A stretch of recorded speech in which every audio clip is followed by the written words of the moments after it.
आप सुन रहे थे सुबह संदेश मॉर्निंग वॉइस। अब प्रभु का दास ओएम मात्यु पटना से वचन से बांटा जाएगा।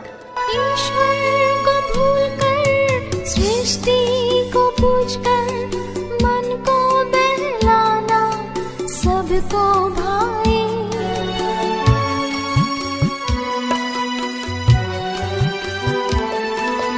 ईश्वर को भूलकर, सृष्टि को पूजकर, मन को बहलाना सबको भाए। लौट कर जो मसीह पास आए, जीवन में अपने खुशी लाए। सुना था हमने विश्व महान है, छोटे बड़े पर अपना नीति। सुना था हमने विश्व महान है, छोटे बड़े पर अपना नीति। परमेश्वर के नाम की स्तुति हो।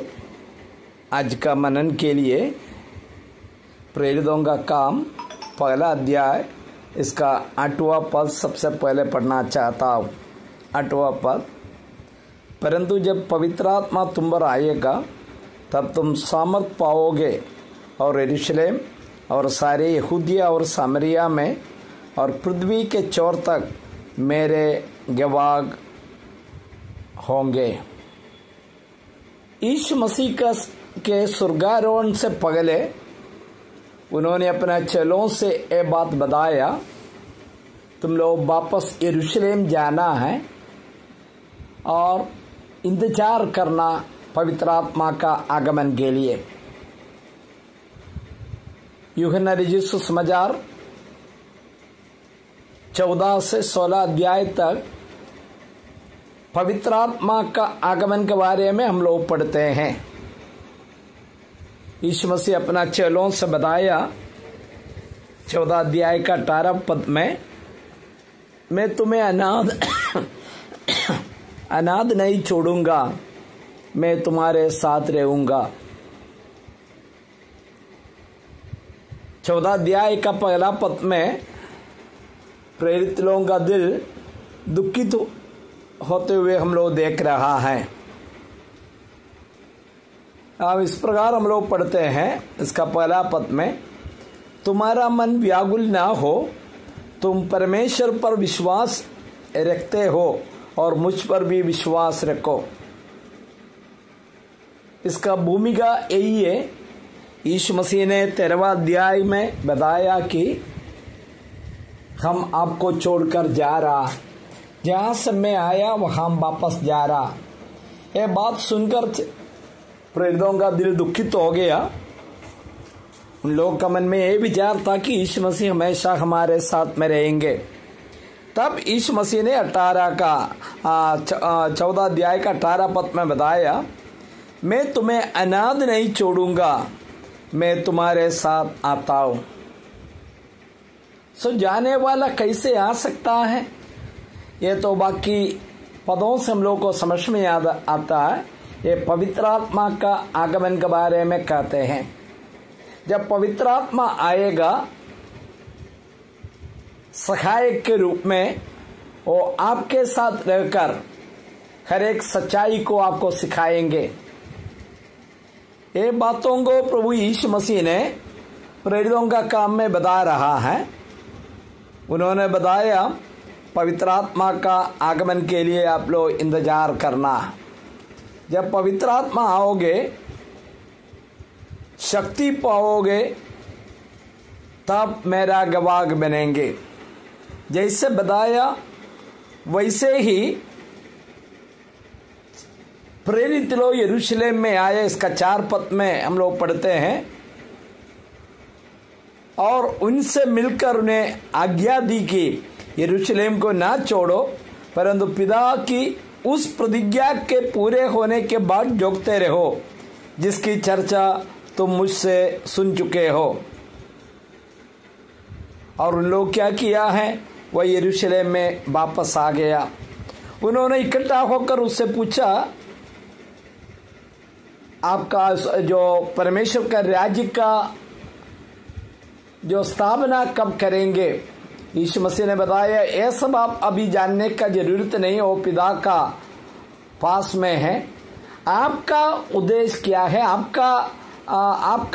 आपको क्या करना है, वही बात बता रहा। तुम पवित्र आत्मा के लिए इंतजार करना। अभी दूसरा अध्याय में हम लोग देखते हैं वही पवित्र आत्मा जैसे जो यीशु मसीह ने वायदा किया, जो 120 लोग प्रार्थना पूर्वक इंतजार करता था उसके बीच में आ गया। अभी सवाल यही है कि इस पवित्र आत्मा का आगमन का सबसे पहला उद्देश्य क्या है। पवित्र आत्मा का जो एक विषय है जो मसीहत में कई सवाल उठाता है, लेकिन हम स्पष्ट बताते 8वां पद में सबसे पहला उद्देश्य है तुम मेरे गवाह होंगे। इस धरती में मेरा और आपका सबसे मुख्य जो कार्य करना है और जीवन का उद्देश्य है कि यीशु मसीह ने जो कार्य कलवरी क्रूस पर पूरा किया वो लोगों तक पहुंचाना है। यीशु मसीह का महान आदेश के बारे में हम लोग को मालूम है, जाओ और पृथ्वी के सब जातियों को सुसमाचार सुनाकर चेला बनाना। ये आज्ञा लेकर पहला शताब्दी से प्रभु का लोग पूरा दुनिया में जो सुसमाचार का गवाह बने। वही बात हम पर भी बता रहा है, तुम मेरा गवाह बनना। मुझे सुनने वाला भाइयों बहनों, आप लोग लगातार प्रभु का वचन सुन रहा, मैं पूरा विश्वास करता आप में से कई लोग यीशु मसीह का चेले, यीशु मसीह के बारे में सच्चा जानकारी है और प्रभु को आराधना करते, बाइबल का अध्ययन करते हैं। आप उसी से संतुष्ट है क्या नहीं। मुझे मालूम है भारत का जमीन में आजकल सुसमाचार का सेवा करना उतना आसान नहीं है, काफी विरोध होता है। उससे भी ज्यादा विरोध पहला शताब्दी में भी होता था, लेकिन चेले लोग उस आज्ञा को लेकर जो दुनिया का चौर तक चले गया। प्यारे भाइयों, ये आज्ञा मेरा और आपका है, प्रभु का गवाह बनना। मुझे सुनने वाला भाइयों में कोई भी इस यीशु मसीह को अभी तक नहीं जाना है तो सबसे पहले यीशु मसीह को अपना हृदय में स्वीकार करना, यीशु मसीह को अपना हृदय में जगह देना, वही सबसे प्रथम बात है जो प्रभु के लोगों से मैं ही कहना चाहता। आपका जीवन का एक प्राथमिकता पवित्र आत्मा जिस कार्य के लिए प्रभु ने हमें दिया उसका प्रथम उद्देश्य है कि हम परमेश्वर का यीशु मसीह का गवाह होना। जो कार्य प्रभु ने कलवरी क्रूस पर पूरा किया, सारा मानव जाति के लिए अपना जान दे दिया, मारा गया, गाड़ा दिया, तीसरा दिन मरे हुओं से जी उठा, स्वर्गारोहण करके आज स्वर्ग में है, दोबारा आने वाला। ये संदेश लोगों तक पहुंचाना जरूरी है। मुझे सुनने वाला सबको प्रभु आशीष दे।